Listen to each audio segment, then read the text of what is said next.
Right breaking చూస్తున్నాం. ఏపీలో మే 13వ తేదీన జరిగిన పోలింగ్ సందర్భంగా మాచర్ల నియోజకవర్గంలోని ఓ పోలింగ్ బూత్లో వైసీపీ ఎమ్మెల్యే పిన్నెల్లి రామకృష్ణారెడ్డి దౌర్జన్యం చేయడం, ఈవీఎం మిషన్ను ధ్వంసం చేయడంపై ఎలక్షన్ కమిషన్ ఆగ్రహం వ్యక్తం చేసింది. మాచర్ల నియోజకవర్గం నుంచి వైసీపీ తరఫున పోటీ చేస్తున్న పిన్నెల్లిని వెంటనే అరెస్టు చేయాలని లుకౌట్ నోటీసులు జారీ చేసింది ఈసీ. దీంతో ఆయన కోసం పోలీసులు వేట కొనసాగిస్తున్నారు. ప్రస్తుతం ఎమ్మెల్యే పిన్నెల్లి మాచర్ల నియోజకవర్గంలో లేరని, అజ్ఞాతంలోకి వెళ్ళినట్లు తెలుస్తోంది.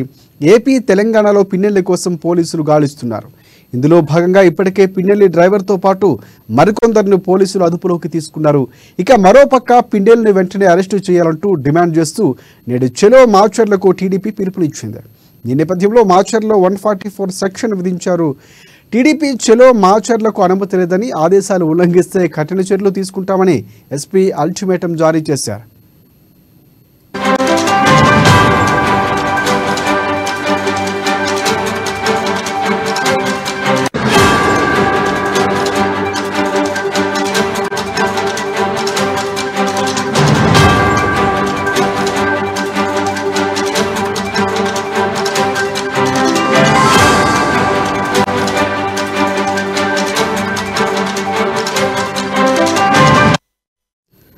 రైట్ బ్రేకింగ్ చూస్తున్నాం. ఏపీలో మే 13వ తేదీన జరిగిన పోలింగ్ సందర్భంగా మాచర్ల నియోజకవర్గంలోని ఓ పోలింగ్ బూత్లో వైసీపీ ఎమ్మెల్యే పిన్నెల్లి రామకృష్ణారెడ్డి దౌర్జన్యం చేయటం, ఈవీఎం మిషన్లను ధ్వంసం చేయడంపై ఎలక్షన్ కమిషన్ ఆగ్రహం వ్యక్తం చేసింది.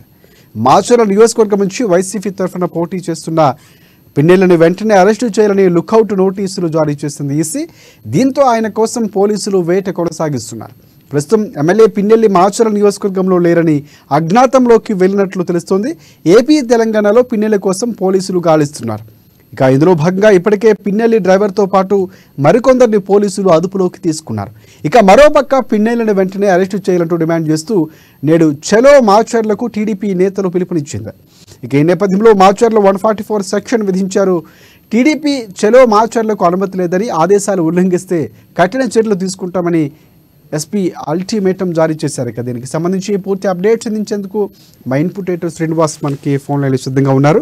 ఎస్ చెప్పండి శ్రీనివాస్, ప్రధానంగా పోలీసులు 4 బృందాలుగా విచారణ చేపడుతున్నటువంటి దానికోసం గాలిస్తున్నటువంటి పరిస్థితి కనిపిస్తుంది. పూర్తి అప్డేట్స్ ఏంటి?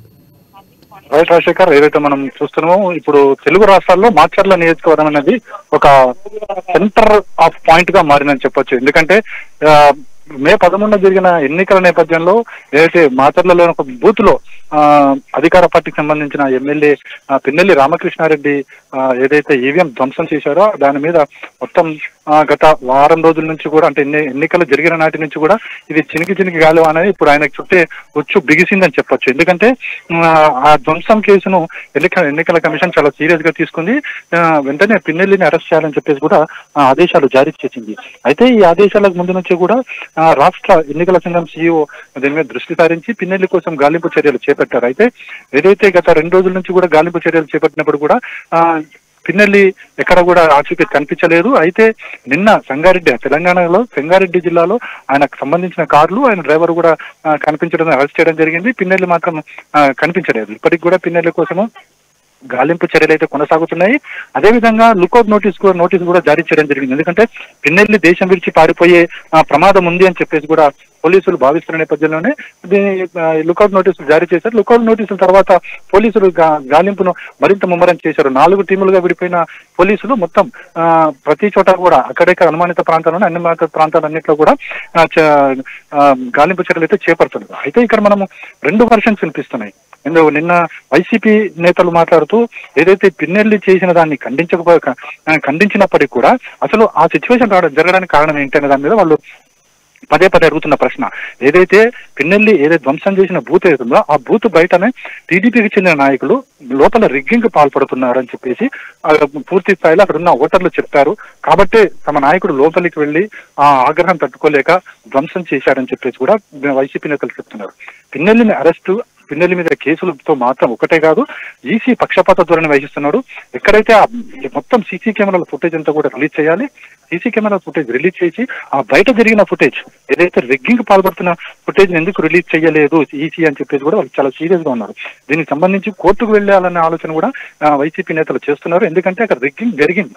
రిగ్గింగ్ జరిగింది, దాని సీసీ ఫుటేజ్ అంతా కూడా బయటికి తీసుకురావాలి.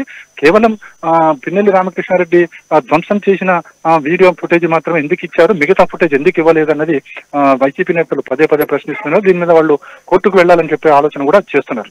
మరోవైపు చూసుకుంటే కనుక ఇప్పుడు మాచర్లలో టీడీపీ చలో మాచర్ల కార్యక్రమాన్ని చేపట్టింది. అయితే ఎన్నికల కోడ్ అమలు ఉంది, దేశవ్యాప్తంగా ఎన్నికల కోడ్ అమల్లో ఉంది. అందులోకి ఆంధ్రప్రదేశ్ లో తెలుగు రాష్ట్రాల్లో ఈ కోడ్ మరింత కఠినంగా అమలు కాబోతుంది. సో ఈ నేపథ్యంలో మాచర్లకు సంబంధించి ఎవరు కూడా అటు వెళ్ళడానికి వీల్లేదు. ఎందుకంటే సెక్షన్ 144 సెక్షన్ అక్కడ కొనసాగుతుంది. 144 సెక్షన్ కొనసాగుతున్నప్పుడు అక్కడ ఎలాంటి ధర్నాలు కావచ్చు, రాస్తారోకోలు కావచ్చు, లేకుంటే ర్యాలీలు కావచ్చు, ఇలాంటి ఏ కార్యక్రమాలు కూడా అంటే ఇద్దరికి మించి ఎటువంటి కార్యక్రమాలు కూడా చేపట్టడానికి, నిరసన కార్యక్రమాలు చేపట్టడానికి వీల్లేదు. అందులోకి మాచర్ల లాంటి ప్రాంతంలో అస్సలు ఇలాంటి కార్యక్రమాలకి ఎన్నికల కమిషన్ అనుమతి ఇవ్వదు. సో అందుకోసమే పోలీసులు కూడా చాలా స్ట్రిక్ట్ వార్నింగ్ ఇచ్చారు. ఇలాంటి కార్యక్రమాలు చేస్తే కనుక తగిన చర్యలు ఉంటాయని చెప్పేసి కూడా అటు టీడీపీ మాచర్లకు సంబంధించి స్పష్టం చేయడం జరిగింది. సో అక్కడ కొద్దిగా ఘర్షణ వాతావరణం నెలకొంది, ఉద్రిక్త వాతావరణం నెలకొంది. కానీ పోలీసులు అనుమతి ఇవ్వలేదు కాబట్టి పరిస్థితి సద్దుమణిగే అవకాశం కనిపిస్తుంది. మొత్తానికి చూసుకుంటే కనుక మాచర్ల నియోజకవర్గానికి సంబంధించి ఏదైతే జరుగుతున్న పరిణామాలు ఏవైతున్నాయో పరిణామాలు అప్పుడు మొత్తం తెలుగు రాష్ట్రాలందరికీ కూడా ఒక కాన్సన్ట్రేషన్ సెంటర్ పాయింట్ గా మారింది. ఇప్పుడు ఏం జరగబోతుంది, పిన్నెల్లి ఎక్కడున్నాడు, పిన్నెల్లి ఆచూకీ ఎలా తెలుసుకోవాలన్న దాని మీద కూడా సీరియస్ గా పోలీసులు అయితే 4 బృందాలుగా విడిపోయి గాలింపు చర్యలు చేపడుతున్నారు. అనుమానం ఉన్న చోట్ల అన్ని చోట్ల కూడా ఎక్కడైతే ఇప్పటివరకు కూడా సంగారెడ్డిలో ఉన్నారని చెప్పేసి ఒక అనుమానం ఉండేది, కానీ అక్కడ సంగారెడ్డిలో కూడా లేడు అనేది ఇప్పుడు స్పష్టమైంది. అయితే ఎక్కడున్నాడన్న దాని మీద ఇప్పుడు 4 బృందాలు కూడా గాలింపు చర్యలు చేస్తున్నాయి. గాలింపు చర్యల్లో కూడా ఇక్కడ పిన్నెల్లికి సంబంధించి ఎవరు ఏ విధమైన ఆచూకీ లభించలేదు. అయితే మరో 2-3 రోజులు కూడా పట్టే అవకాశం ఉంటుందా, లేకపోతే ఈ రోజు ఎక్కడన్నా ఉన్నారా అనేది కూడా తెలుసుకుని అరెస్ట్ చేసే అవకాశం ఉంది. కానీ పిన్నెల్లి దొరికితే మాత్రం ఖచ్చితంగా అరెస్ట్ చేస్తారని మాత్రం స్పష్టమవుతుంది. ఇప్పటికే పిన్నెల్లి మీద 10 సెక్షన్ల కింద మెమోలు కూడా కోర్టులో దాఖలు చేయడం జరిగింది. ఈ కేసుకు సంబంధించి A1 గానే పిన్నెల్లి రామకృష్ణారెడ్డి A1 గా మెమో కూడా దాఖలు చేశారు. మొత్తానికైతే పిన్నెల్లి అరెస్టు చేస్తే తప్ప ఈ సమస్య సద్దుమణిగే అవకాశాలు మనకు కనిపించట్లేదు. ప్రధానంగా అంటే విజువల్ చూస్తే ఆయనతో పాటు కొంతమంది వచ్చారు, వారిపైన ఏమైనా చర్యలు తీసుకునే అవకాశం కనిపిస్తుంది. అంటే పోలీసులు నిర్లక్ష్యం క్లియర్గా కనిపిస్తుంది. సో ఇక్కడ ఒక ఎమ్మెల్యే వచ్చి ధ్వంసం చేసినంత వరకు ఏం చేస్తున్నటువంటి ప్రశ్నలు కూడా లేవనెత్తున్నారు. సో వారిపై ఏమైనా చర్యలు ఈసీ తీసుకున్నట్లు ఏమైనా సమాచారం ఉందా? ఖచ్చితంగా, ఎందుకంటే మనం చూడాల్సింది వైసీపీ నేతలు చెప్తున్నది కావచ్చు, లేకపోతే వాస్తవంగా జరిగింది కావచ్చు, అక్కడ ఎస్పీని కావచ్చు, అక్కడ అధికారులను మాత్రం మార్చింది ఎన్నికల సంఘం మార్చింది. ఎందుకంటే ఎన్నికల సంఘానికి ఏవైతే కంప్లైంట్ వచ్చినాయో కంప్లైంట్ తర్వాతనే అక్కడ అధికారులు మార్చడం జరిగింది. అధికారులు మార్చిన తర్వాత కూడా ఈ విధంగా జరగడం అనేది వైసీపీ చాలా సీరియస్ గా తీసుకుంది. ఎందుకంటే వాస్తవంగా ఏం జరిగిందన్న విషయాన్ని బయటకు చెప్పకుండా కేవలం పిన్నెల్లి ధ్వంసం చేశారు, ఈవీఎం ధ్వంసం చేశారన్నది మాత్రమే చూస్తున్నారు తప్ప మిగతా అంతకు ముందు జరిగింది ఏంటి, ఆ తర్వాత జరిగింది ఏంటి, అక్కడ సీసీ ఫుటేజ్ కేవలం పిన్నెల్లి మాత్రం ఎందుకు ఇచ్చారు, మిగతా వారు ఎందుకు ఇవ్వలేదు, బూత్ బయట ఏం జరిగింది, అక్కడ వెబ్ కెమెరాలో ఆ రికార్డు ఎందుకు బయట పెట్టలేదు, అదేవిధంగా ఆ లోపల ఉన్న వాళ్ళు అంతకు ముందు ఏం చేశారు, రిగ్గింగ్ పాల్పడ్డారని చెప్పి వైసీపీ చెప్తుంది. ఆ రిగ్గింగ్ పాల్పడ్డ విజువల్స్ ఎక్కడ పోయి, ఇవన్నీ కూడా వైసీపీ అడుగుతున్న ప్రశ్నలు. వీటన్నిటికి కూడా ఎన్నికల సంఘం సమాధానం చెప్పుకోవాలని చెప్పేసి కూడా వాళ్ళు పదే చెప్తున్నారు. దీనికి సంబంధించి వాళ్ళు కోర్టు కూడా వెళ్తామని చెప్పేసి కూడా హెచ్చరికలు జారీ చేశారు. సో మొత్తానికైతే ఈ సీసీ ఫుటేజ్ లో ఎంతమంది ఉన్నారో అంతమందిని కూడా విచారిస్తారు. ఎందుకంటే ఆ కేసు ఆ ధ్వంసం జరిగినప్పుడు వీళ్ళందరూ కూడా ఆ చుట్టుపక్కల ఉన్నారు, వాళ్ళు ఎవరు కూడా నిలువరించలేదు. అదేవిధంగా ముఖ్యంగా అధికారులు అక్కడ చేష్టలుడికి చూడడం తప్ప ఇంకా వేరే అది కూడా చేయలేదు. కాబట్టి వాళ్ళ మీద కూడా ఖచ్చితంగా విచారం జరుగుతుందని చెప్పేసి కూడా అనుకోవచ్చు. రాజశేఖర్.